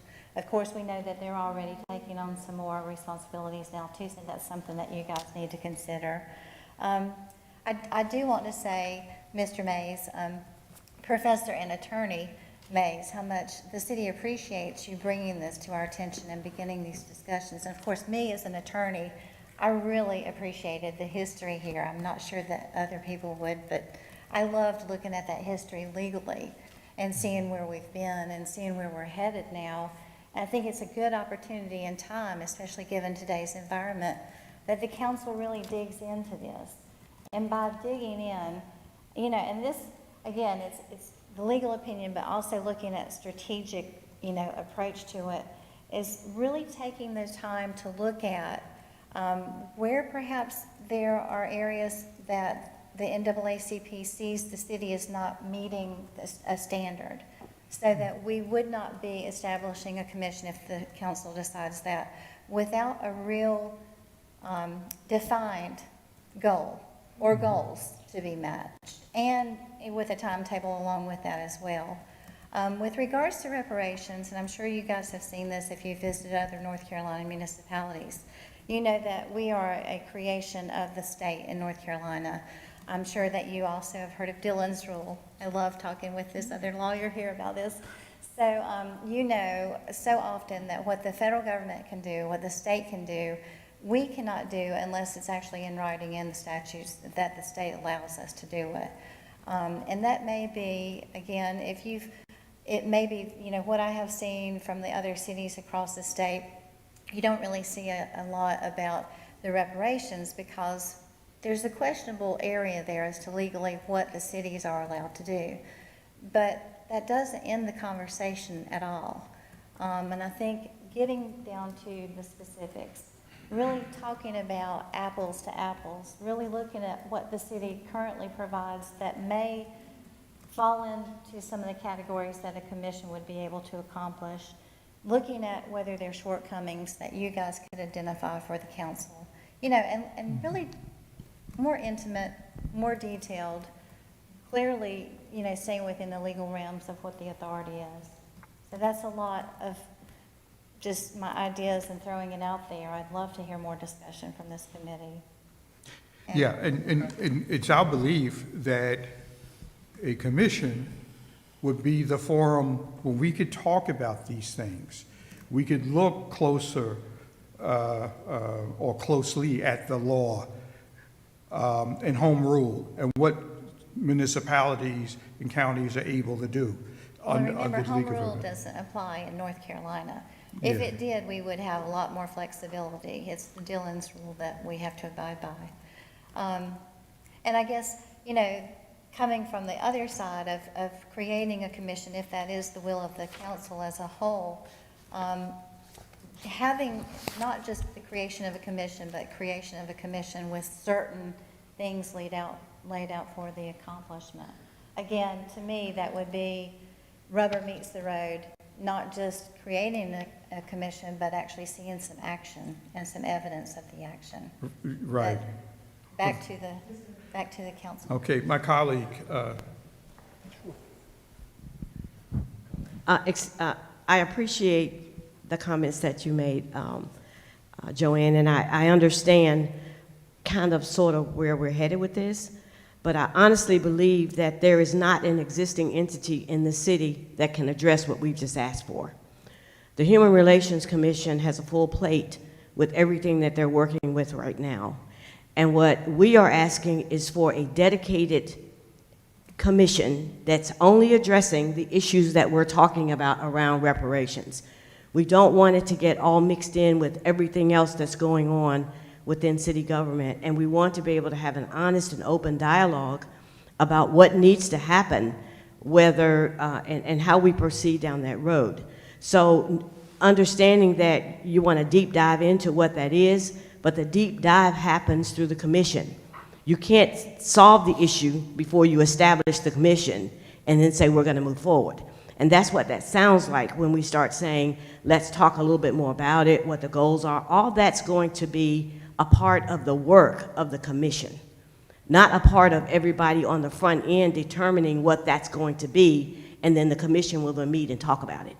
So I think that that in itself delays the conversation that we're needing to have in our community around the whole reparations issue. We don't want to presume that there are certain things that are already being done at the city level that will address what we're talking about in the resolution that the NAACP adopted. So I think that at this point, the ask is clear. Is there a willingness on the part of the city of High Point to establish a commission in order for us to discuss the issues that have been laid out in everything that we've provided to you? And if it is at that point the decision that the city wants to do this, how do we move forward with that second part of it that says, let's look at a timeline, let's look at the work of the commission, let's look at it from a comprehensive perspective from citizens all over the community, not just people who look like us, but everybody who looks at this and talks about what it is that we would like to see happen in the city that brings parity, that brings equity to all of the community. And so while I understand where you're going with your request with the council, I think that that's putting the cart before the horse. And at some point, the commission's job is to sit down and look at all these issues and come to some sort of conclusion and recommendation to the council, whether it's this council or another council, we don't know, about where we need to go and where we see how we bring parity and equality and equity to the work and the things that we do in the city. So I get you. I get you. So I just think that we need to deal with what we've requested on its face. I think that the establishment of a commission is something that the city has it can do this. It does it all the time. And so once that is done, this committee's job is to say, what's going to be the structure of that? Our council's job. How do we structure it? Who becomes a part of that commission and a part of the discussion, and exactly what that work plan will look like. okay. I think Pastor Lilly wanted to just make a brief comment. Well, I think Mayor Sims covered it pretty well, and I concur. I'd like for council to understand that when we have gone through this process to bring this to you, one of the things that we refrained from doing was to come and tell you what we would consider reparations would be, what it would look like, and what forms that it would take, because we understand that that should be the work of the commission. And the commission, we're asking to be formed that those questions that you have, can be resolved by the commission, and the creation of that commission will be left up to the process to city council. Okay. May I respond, especially to Mayor Sims? It is appointing a commission on reparations that I see as a hurdle legally, because of the legal authority that may be lacking. Again, that's why I was saying earlier, when you look across the state at what other cities have done, the legal authority is completely shaky as far as the grounds for a municipality to award those. Perhaps the outcome of those commissions, perhaps that state commission that's under review right now, the federal House Bill 40, I mean, there may be some authority coming down the pipe, but right now, we don't have that same authority. And I'm trying to get the rubber to meet the road and get some things that, you know, if there's a commission that is appointed, and Chairman, forgive me for speaking out of turn because I'm just, you know, thinking out loud and trying to get things going in a successful way. If to have a commission appointed to look at reparations, I think you're going to hit a legal wall. To have a commission appointed with specific goals in mind and a timetable with something that everyone wants to be accomplished, and you know that you've got the legal authority to do so, and that's the difference, I think, if that makes any sense, Mayor Sims. So question to you is the issue around the monetary discussion with reparations, or is it around the whole issue of how it's done, whether it's programs that are created in the community to bring equity and parity, whether it's around how our communities function and how our neighborhoods function? I'm trying to figure out where the legal issue, right, and I think it resides in the money piece of it. Is that correct? A lot of it is the money piece because of the reparations. As far as other programs for equity and parity, that is wide open to the city as far as the authority and what we can do and be much more creative in those areas. So if we're not talking about dollars, if we're not talking about money, if the reparations discussion is not about money, then what is the hesitancy on the part of the council to create a commission? If that's the only sticky point. I don't know that there is a hesitancy, so I will flip it back to the committee. Yeah, I will honestly, I'll be happy to answer that, and it's going to be an answer that is specific to the city of High Point, that we have definitions as to what a commission is. We have definitions as to what a task force is, what our abilities are with each. Whether city council has control of the commission or whether we can pass the control on to another nonprofit. And I don't know the answers to those questions right now. That's what I want the answers for, is to look at the charter of the city and say, what can we legally establish? What can we do? Well, Is that fair? council can clearly establish a commission, Yeah. or you can call it a task force, you know, whichever you would prefer. Okay. Yeah, so I think what I'm thinking about is, in order for council to lead the effort on creating this timetable and the process, council doesn't, I mean, I think it's okay for me to say, I don't think that we would know what this timetable and process is. What I'd actually like to get in the ball rolling is a collaborative discussion amongst whoever we designate from council, city leaders, NAACP, to actually start working out these timelines and all the other good stuff. And whether it's the commission or task force, in my mind, to even say what your timeline is for your commission and I can't even say what that is. It's like you need a group that can discuss that, do some research, come back together and deliberate, and then tell you what that is. So it's like, do we go ahead and just create a group that allows us to start looking at that? Because to prescribe what that timeline should be, I mean, I think I've heard every single person here say they don't know what the timeline is. Pastor Lilly said, we don't want to tell you guys what that timeline is. We're sitting up here like, we've never done this before, and there's only been a handful around the country who have done it. We need to get the ball rolling on the discussion. So the question really comes down to, can we create a group that allows us to start talking about this and having the discussions. And within all of that is timelines, process. As your legal counsel, I would recommend that you not phrase that or define it to limit to reparations because of the legal hurdles that you would have to get over. Now, can that be a discussion that that commission or task force has? Surely it can be.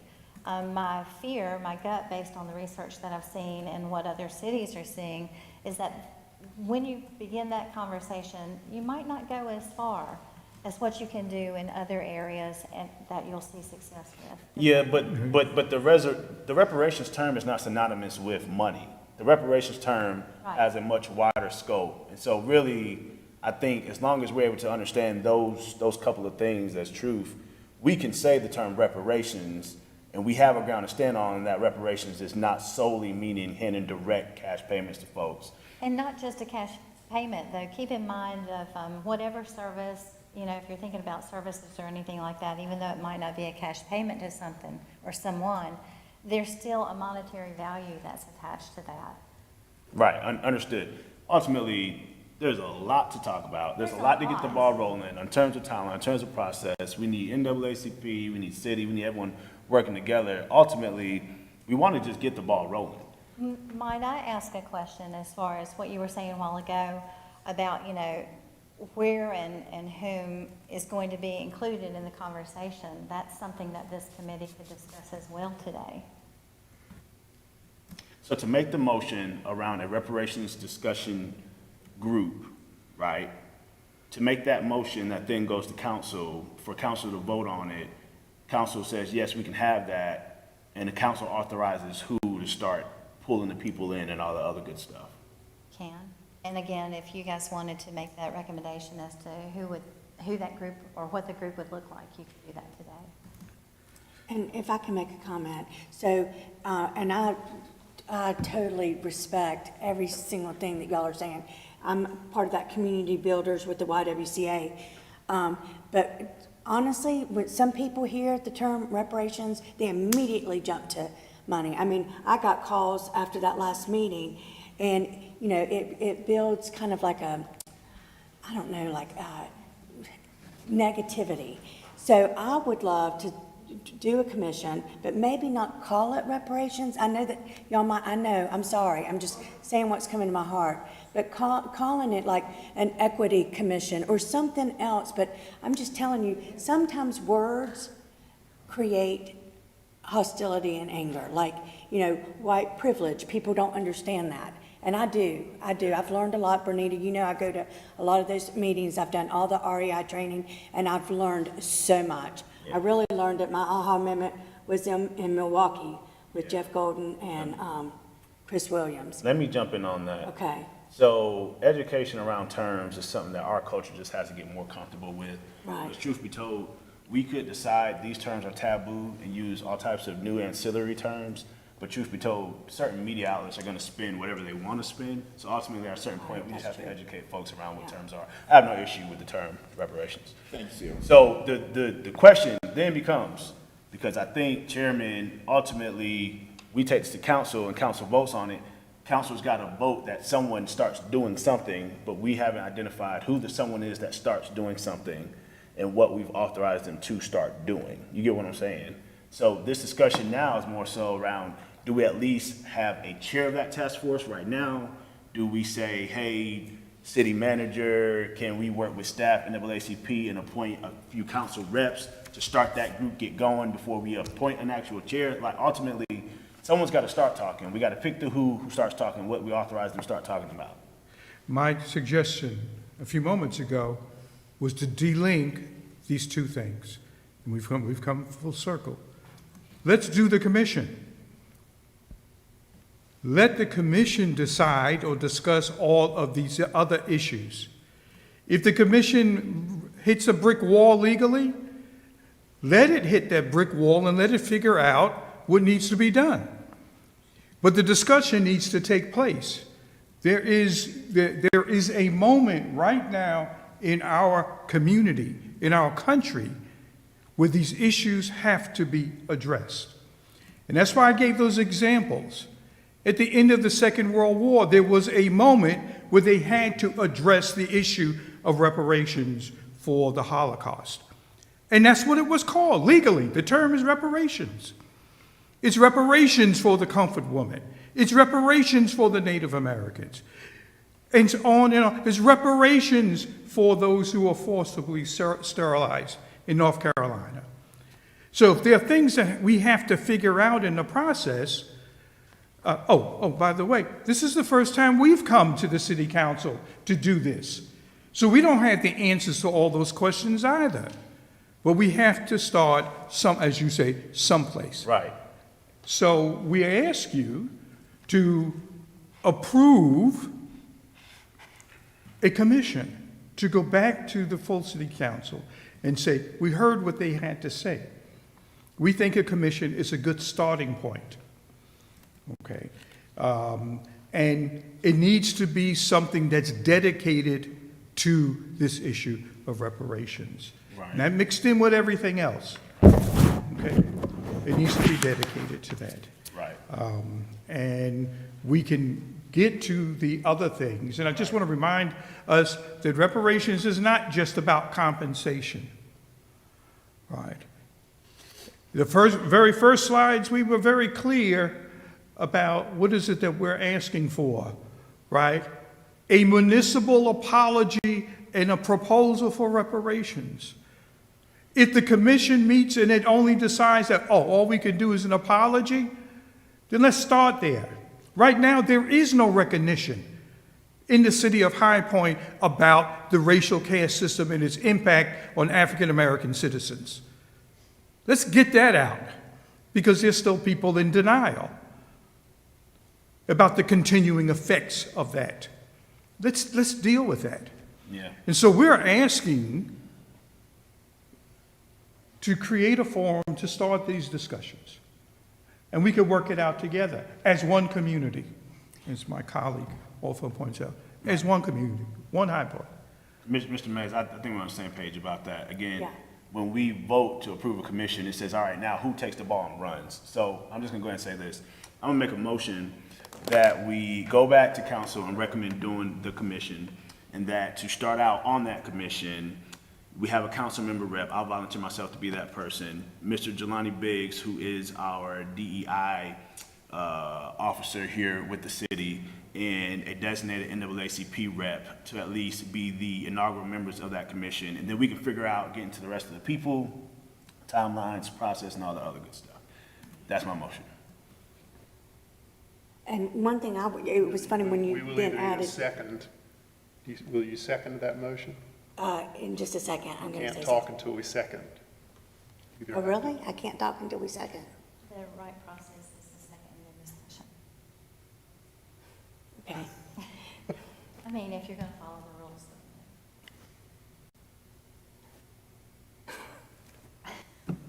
If there is no second, then the motion fails. Okay, then I'd like to make an alternate motion. I would like to make a motion that we do form a commission to address this.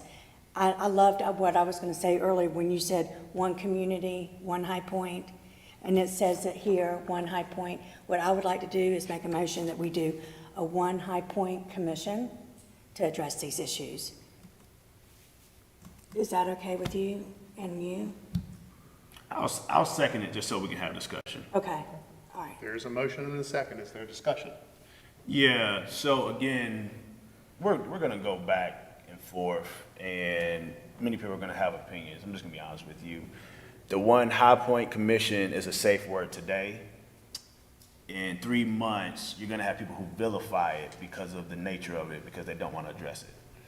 And if you don't believe it, I'm going to throw out a word that some people are going to cringe to hear, even though 1 year ago, had I said the term, no one would have cringed. But critical race theory has all types of people's sort of hot and bothered. I know this is a very controversial thing to say, but literally maybe 18 months ago, had I said critical race theory, and I don't think a person jumps, moves, or does anything. So I want to be very clear. The verbiage is really just a Band-Aid thing that allows us to say, well, let's talk right now. But that does not protect it from being vilified in 18 months. Because eventually it'll become, well, you know, that one High Point Commission is trying to do right by the black community. And media and let me not say that. I shouldn't say And that. we have, I mean, so personally, one High Point commission that has a mission around reparations is fine with me. But I just want to be clear that the verbiage thing doesn't save us from it not being vilified. and may I, with all due respect, right, what I hear when you suggest a one High Point commission, right, I don't hear an endorsement of our resolution. And right now, that's dead. If you move forward with a one High Point commission, and we don't have any action on the resolution, then that means that this committee is not reporting out that you support it and endorse it, right? And that's how it's going to go back to the city council. And so from our perspective, we're left with, for lack of a better term, a no-go, okay? Which means that we have to figure something out on our part on how to move forward. Our ask was very specific to endorse the resolution, and we did not get that today. All right, and so I want you to understand how we see the situation clearly. Okay. Can you go back to the ask slide again at the very end? Can I ask a specific question? Does this involve financial contracted in any way? Does this involve a financial commitment from the city at this point? No, the commission, other than what it may cost you to meet as a commission, no, there isn't, we're not asking for any money Right. to be allocated. We're asking for a discussion. You know, if you got to turn the light switch on, I don't know, it costs money to keep the lights on, but, you know. I'm just clarifying okay. that as well. And I will say, I thank you, James. I completely support. Reparations word doesn't bother me at all. I admit this is a problem. I want to make sure that what we do is correct. I want to make sure what we do is complete. So if it's acceptable with you all, I'm happy to make a substitute motion to accept and create a commission, to accept your recommendation and make a commission. I second it, and can the language also include endorse the resolution? Only reason why I needed clarity is because the slide didn't say endorse the resolution, just said endorse the commission. So I didn't realize you wanted the resolution endorsed, and then you want the request also supported. So can we add to that motion to endorse the resolution specifically as it's been written, and to do the request for the commission? But I've seconded Chairman Hudson. There's a motion and a second on the floor. Is there any further discussion? Do you accept those words into your original motion around the resolution and the request for the commission? Absolutely. So if there is no further discussion, there's a motion and a second. How do you vote? Aye. Aye. Chairman votes aye. So your resolution passes. We thank the committee for its time, and we thank everyone here for their input. We think this is the right thing to do. We are ready to move forward. Please stay in touch with us. Let us know what we need to do, because we will be in touch with you. All right, thank you. Absolutely, and as I said before, I'm happy to serve on the commission as well, so thank you all for your work. Greatly Thank you. appreciate it. Absolutely. Chairman Hudson, before we go, I know we've already voted on it, but we're gonna need some clarity on the folks who are getting the ball rolling on that commission. And in my original motion, I had myself, Biggs, and the NAACP rep, but that motion wasn't carried. So I think we need some clarity on it, because when it goes to council, even if council approves it 9-0, who's carrying the ball forward? That's what we need to go ahead and say and know. All I can say is that's not in the motion. So that's as far as we can discuss it. The motion will carry forth as it is in the books. We can discuss that in council to clarify. I think the clerk can make a note of that. Yeah. I will say now that Madam Clerk is going to have quite a time dealing with your motions, as they all were laying on the table and being replaced and informally substituted and everything anyway, so. yes, we can discuss it as full council. And that was you, Jelani, and a representative from the. From the NAACP, yeah, that was my recommendation. It wasn't in the motion, so I guess we'll Yes. discuss that at the next council meeting. That's clear, thank you. If there is nothing further, we are adjourned. Thank you.